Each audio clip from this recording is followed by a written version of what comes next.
My name is Clayton Culham. I'm one of the pastors at Clearview Community Church. We planted the Creemore location, which was the second location of Clearview, about 3 years ago. So Clearview Community Church had a healthy, vibrant congregation, a weekly gathering in Stainer. And we wanted to do something in Creemore. As Clearview Community Church, Clearview is our township, Clearview Township, and we wanted to reach the entirety of the township. So we were reaching the town of Stainer really well, but we recognized that we weren't necessarily reaching the town of Creemore really well. And so the conversation wasn't, to begin with, should we plant a church or not? It was, how can we best reach this community?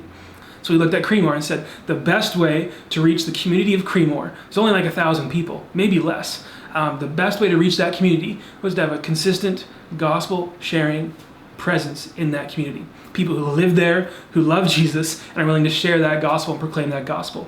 And so that's how we decided to land and plant in Creemore. So yeah, in the past 3 years, we've seen the church grow in really interesting ways. Our midweek programs, so like our kids program and our junior high programs, they're really robust and healthy. We've had an opportunity to reach almost every single family, we think, in Creemore. What I want is for people to see the transformative work of Christ in my life and see that he is alive and he is working, that God is active and involved, that he's not passive or absent. And as living proof of that, I want to take my life and plant it into that community and tell people about Jesus Christ. What do I want? I want a town that has 1,000 people to have 1,000 people who follow Jesus, right?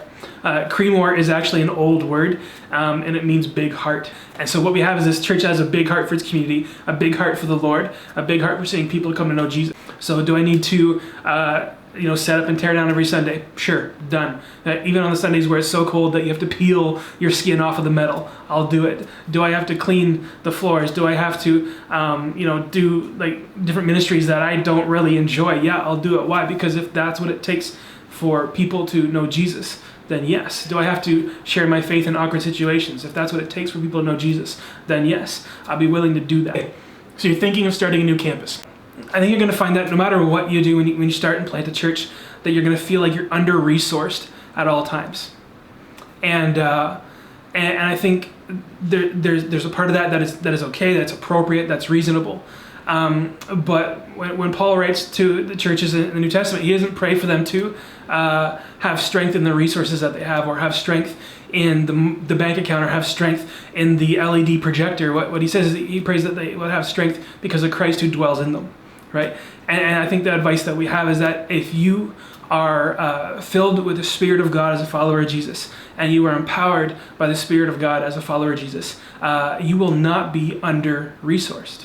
And so if you're a congregation or a church who has the ability and actually has the human resources, the Spirit-empowered, the Spirit-led, Spirit-filled people who are willing to plant a congregation, send them. Your worst case scenario is pretty good. And your best case scenario is that people come to know Jesus as their Lord and Savior. So for you who are thinking of supporting the new church network, you're supporting local ministries that while they have the human resource, the Spirit-filled, Spirit-empowered resource, they do require the physical, tangible things. Maybe they do require a trailer to set up and tear down every Sunday, or they require some kind of curtains, or microphones, or a guitar, or chairs, or pews, or whatever it looks like. There's still those things that are required. And so as someone who's thinking of supporting a church network, what you're doing is you're investing in the people who are Spirit-filled, Spirit-empowered, and Spirit-led. And from there, when we empower, or when we equip those people and invest resources into those people who are going and sharing the gospel, we see fruit rise up from that. And so that's my encouragement and challenge to you.